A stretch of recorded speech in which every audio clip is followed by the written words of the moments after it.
Depuis septembre 2019, l'association Home Cinéma a décidé d'occuper donc le cinéma La Clé, fermé depuis avril 2018, pour créer une sorte de buzz médiatique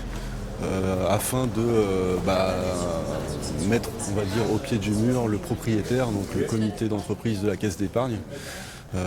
qui s'était entre-temps perdu dans des transactions peut-être, alors là je vais peut-être faire de la diffamation, mais des spéculations qui traînaient un petit peu trop en longueur. Et du coup, voilà, c'était une manière aussi de les mettre au pied du mur et de dire aussi au monde culturel et donc parisien, puisque c'est un cinéma qui est dans le 5e à Paris, que ça reste un cinéma avant toute chose. Et du coup,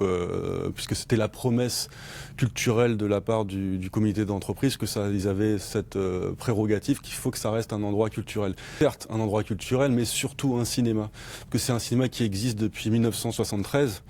et qui a été porté par une programmation engagée, militante, de films fragiles, voire même fragilisés par l'économie de plus en plus forte des gros films, on va dire, ou des gros distributeurs. Et voilà, donc c'était un petit peu pour sauver ce type de programmation et la prolonger, surtout que c'est le dernier cinéma associatif de Paris, ce qui est assez étonnant.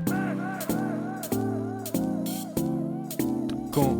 mes collègues et acolytes n'ont pas réussi à sauver le cinéma de manière légale parce que des clauses et en plein de combats que je ne pouvais pas vous décrire, mais qu'ils étaient obligés de jeter l'éponge par rapport à on va dire des entourloupes.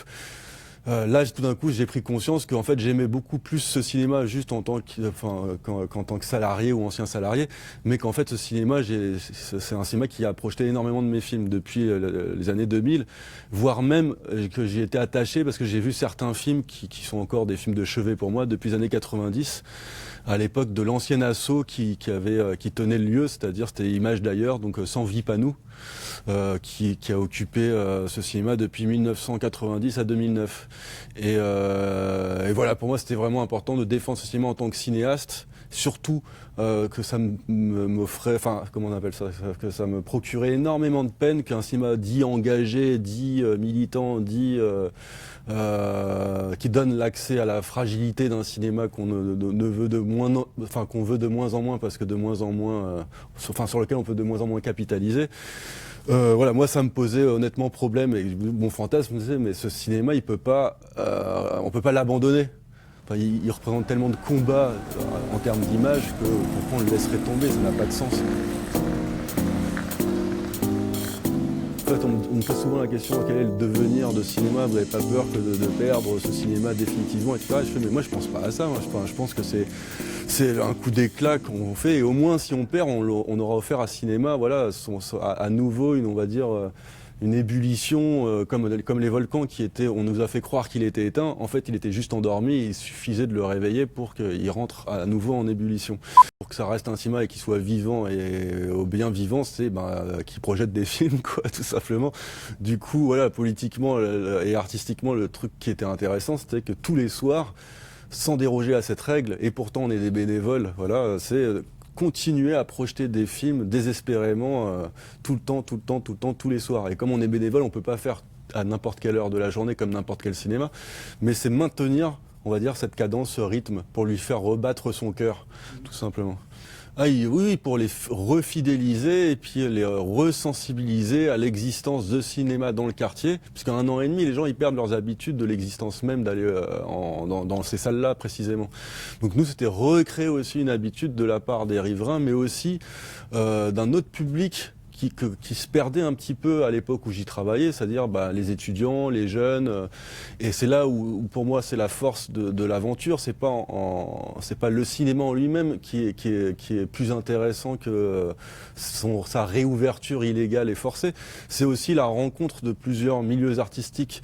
issus des squats, donc des occupations précaires, qui, de manière désintéressée, se sont fédérés pour réouvrir ce cinéma. Parce qu'il faut savoir que derrière l'association Home Cinéma, donc qui occupe en ce moment le cinéma La Clé, c'est une multitude d'associations et de collectifs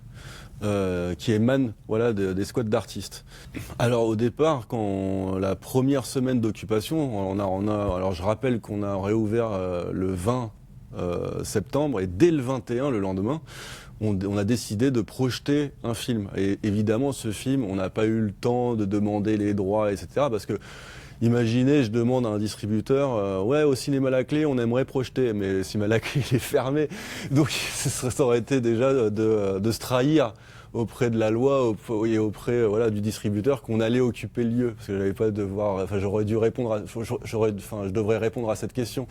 Donc pour anticiper de pas répondre à cette question, on est obligé la première semaine d'être complètement illégal, et surtout on est de toute façon dans une occupation illégale la première semaine forcément, puisqu'on rentre dans un lieu qui est censé être fermé aux grandes dames du propriétaire. Donc autant montrer la première semaine des films sans droit, mais qui ont un écho réel avec l'occupation, qui est une réelle mise en abîme entre les films choisis et l'occupation.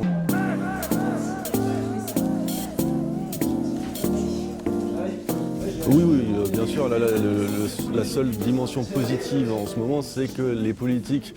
se sont un petit peu manifestés. Donc à savoir la mairie du 5e, la mairie de Paris, le ministère de la Culture, le CNC, pour encourager et affirmer, en tout cas c'est ce qu'ils disent publiquement devant caméra ou devant témoins, qu'ils insistent sur une médiation entre le propriétaire, eux et nous, voilà, pour essayer de trouver une solution viable et que ça reste en effet une salle d'arrêt d'essai avant toute chose.